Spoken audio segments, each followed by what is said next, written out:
I have slept on The Five Bloods, and I keep telling myself, you gotta watch it, dude. You I gotta have watch also it. not seen The Five It's Bloods, and I'm it's really upset. straight. It's like 2 clicks away. Just watch Yep. it. You know Just Chadwick Boseman kills. Like, come on. Oh yeah, let's talk about we gotta have a special segment for Chadwick Boseman Yeah. because I put the Five Bloods on my list. You guys put Ma Rainey's Black Bottom on your list. He left us with two of his greatest performances ever. Which is saying a lot because he's been in a ridiculous amount of good movies where he had great performances, and now it's like he was showing off on his last two.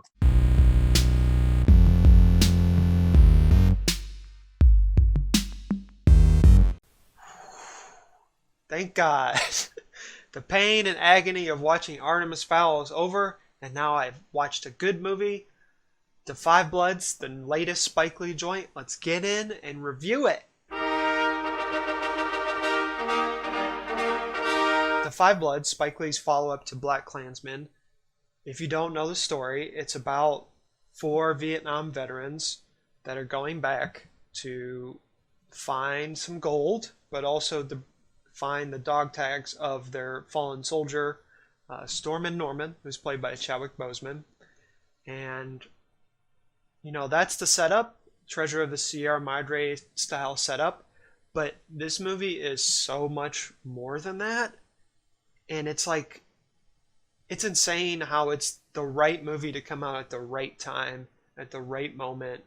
The world we're living in right now, we're having the Black Lives Matter movement resurgence, and we're seeing this huge change right now in America about how black people are treated in America, not only by police, but systemic racism and just like casual racism and examining people's white privilege. I myself examining my own white privilege, but this movie is not about white privilege. This movie is about how for almost, I would actually say the entire existence of since slavery 400 years ago, black people in America have been taken advantage of, especially when it comes to like war.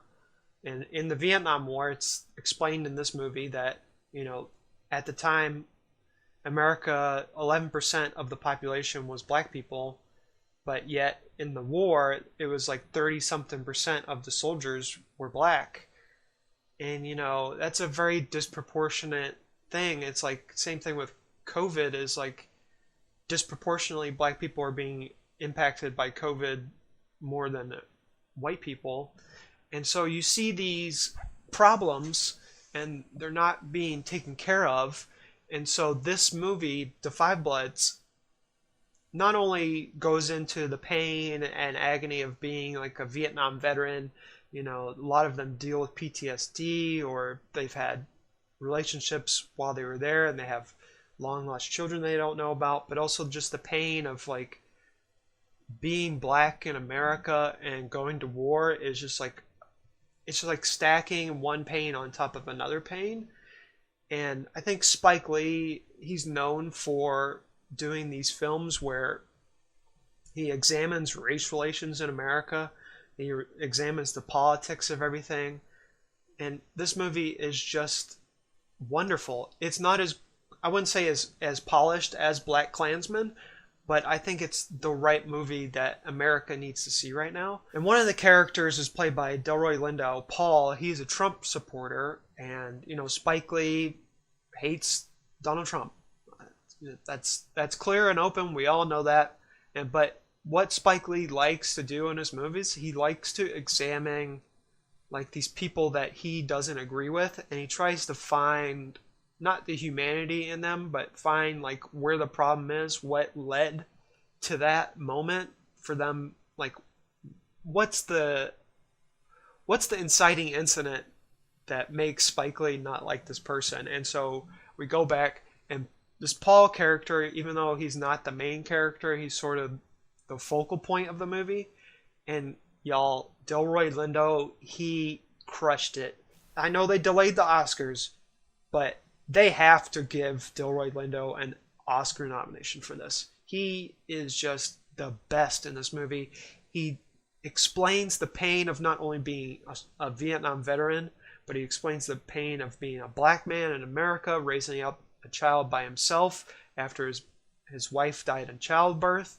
Just everything that you can feel about this movie is through this character, and it's very much like it's very much like a play in some ways, like because he's talking directly to the camera at one point. Oh man, it's just Delroy Lindo has just crushed it in this movie, and I can't say enough about it. I wouldn't say it's Spike Lee's best movie because obviously I think BlacKkKlansman is the best, and then there's probably Do the Right Thing and Mo Better Blues and a few others, Malcolm X obviously, but this one is up there with those. I don't know where I'd rank it yet, but it's such a message that we in 2020 need right now that it's just like it's a perfect encapsulation of what the Black Lives Matter movement is about. The moral of the story in The Five Bloods is that Black lives have always mattered. For 400 years, they've always mattered. You know, slavery, the stupidest idea ever. The 13th Amendment is basically slavery in prison. And, you know, there's all these hurdles that black people have faced in America, and yet they keep hurdling over them.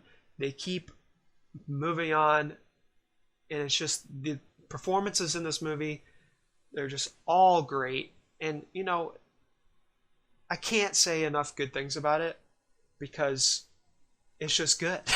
You have to watch it. These are one of those movies you have to watch in the moment that you're seeing them. And that's what's great about Spike Lee. He captures these small moments in time in his movies. Do the Right Thing is a very influential 80s movie that everyone needs to see. But also, like this, The Five Bloods is the Black Lives Matter movement.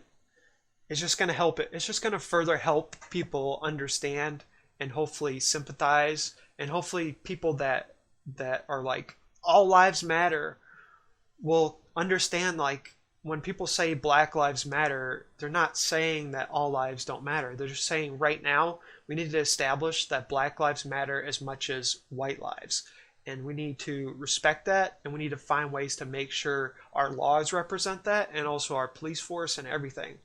I know that's basically my opinion, and you know, this is what am I saying? This is what movie reviews are. It's people's opinions, okay? And that's what my opinion of this movie is. And if you don't like it, sorry. If I had to rate this, I'd rate it 8 out of 10. 8 out of 10 Spike Lee movies. Can't come up with a good rating right now. It's just 8 out of 10. It's worth a watch. It's right now, it might be the best movie of the year that I've seen. I know we got 6 more months to go, but that's it. I loved it. I loved it. I loved it. I love this movie. I love Spike Lee movies. Inside Man, Malcolm X.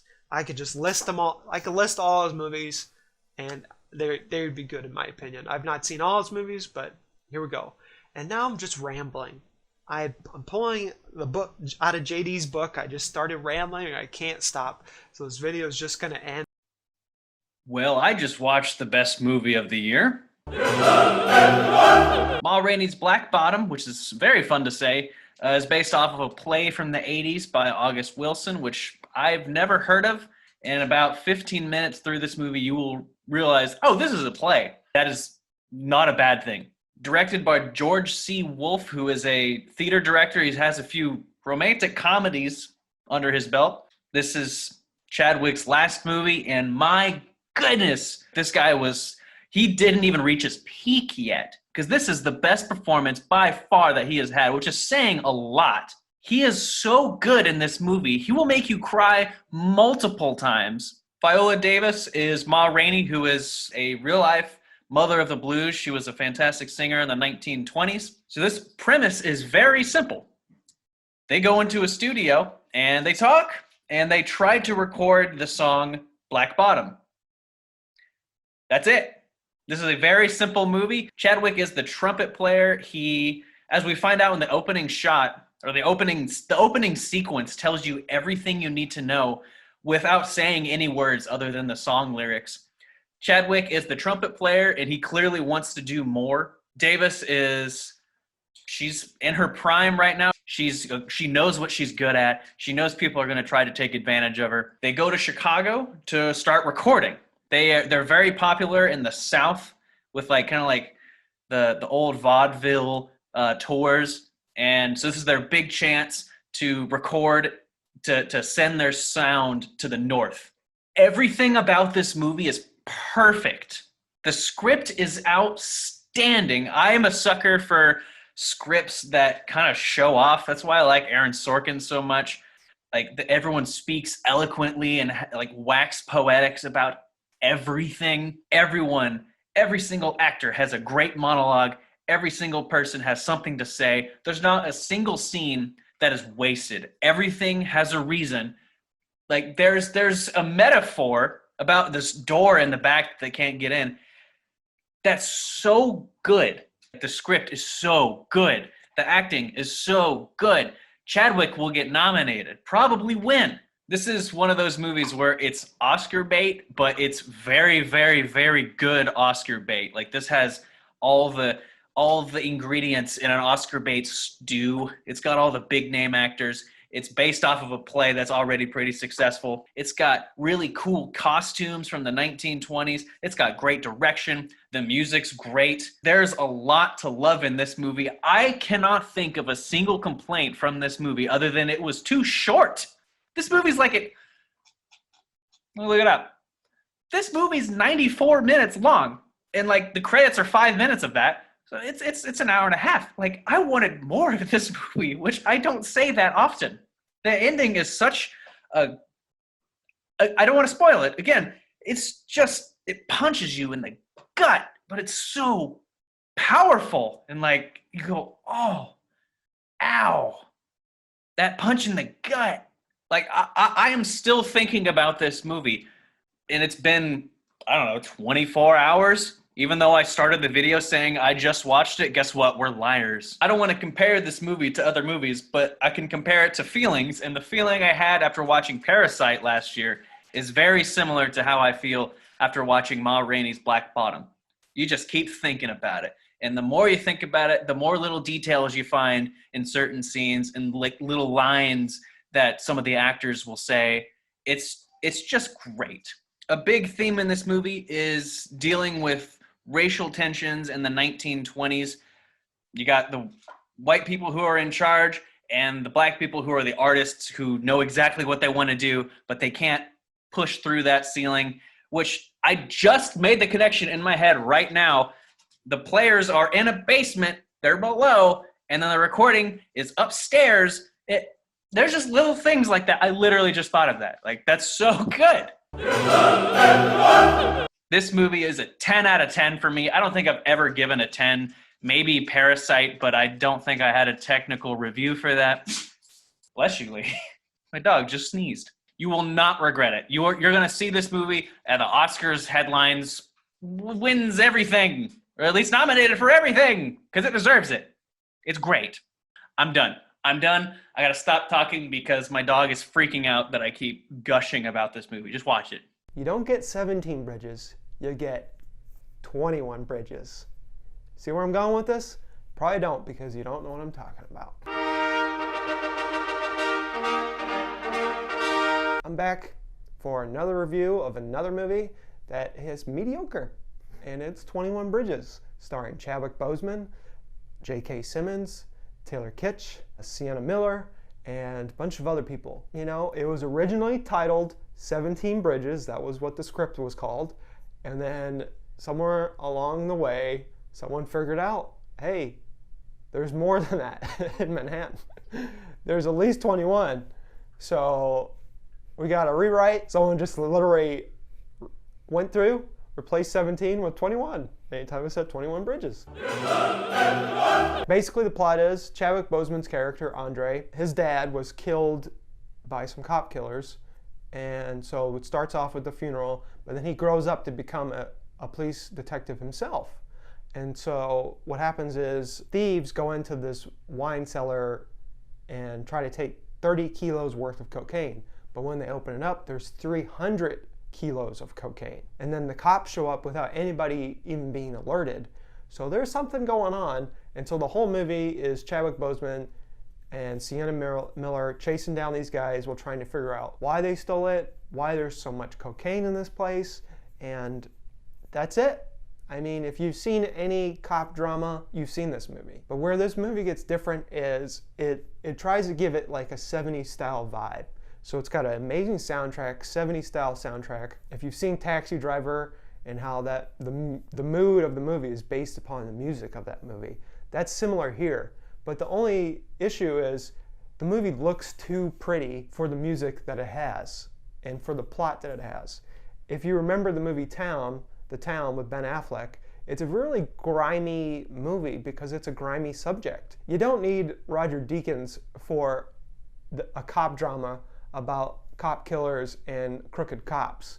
You need someone down and dirty that can get in there and make it look nasty. Chadwick Boseman, he's like the perfect detective. If they made a sequel to this, even though it didn't make any money, I would understand because that character is amazing. It could be one of those things where it's like John Wick, the first John Wick didn't make a lot of money, but now we got John Wick 3 and it's making butt tons of money. They could go down that route, but you know, first of all, you have to be a good movie to do that. Everyone else is good. J.K. Simmons is in it, you know, he's always good. Everyone other than Chadwick Boseman doesn't really get time to, there's like no explanation. The plot is basically bare thin. And I'm about to go into spoilers, so get ready. Screen. You find out that, guess what? There's some crooked cops in the district that the crime happened. The cop killers, one of them's Taylor Kitsch. He's a veteran, and he's lost his best friend in the Afghanistan war, and now he's got his best friend's little brother tagging along with him, stealing cocaine.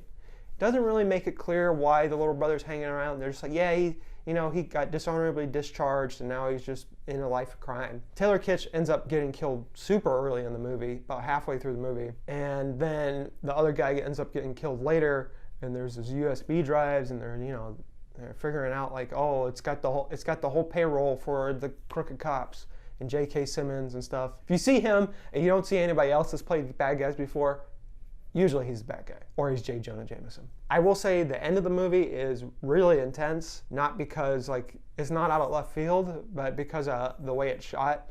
So J.K. Simmons gets exposed by Chadwick Boseman at the end of the movie, and there's a shootout at J.K. Simmons' house, and it's like really tense, and I liked it a lot. I liked the ending. Chadwick Boseman is like, I'm only gonna shoot if they shoot first. So there's a lot of scenes where he doesn't shoot, and he gets a lot of information from the suspects. If you don't know, Taylor Kitsch, they tried to make him happen, and it didn't happen. You can't make Taylor Kitsch happen. And the reason is because he's constantly miscast. In John Carter of Mars, great movie, actually a great movie, advertised completely wrong, but the main problem was Taylor Kitsch, not a leading actor. He's a character actor. Yeah, he's good looking, but not all good-looking people are lead actors. Sometimes they're character actors. Kitsch has been miscast his whole career. So he wasn't a good Gambit. He wasn't good in True Detective because that character didn't need to exist at all. But here, guess what? Guess what? He's perfectly cast. He gets enough lines. You get to see him grimace. He's good at grimacing. If I had to rate this on how many bridges that are actually functional and working, I would give it a 6 out of 10. It's fine. It's one of those movies that if you're on vacation and you've got rented out a hotel and you're up late at night, everyone else is asleep, and you say, hey, 21 Bridges. It's got Chadwick Boseman. It's got J.K. Simmons. Might as well. Put it on volume at least below 5 because you don't want to wake up your significant other or the kids. But guess what? You want to watch 21 Bridges.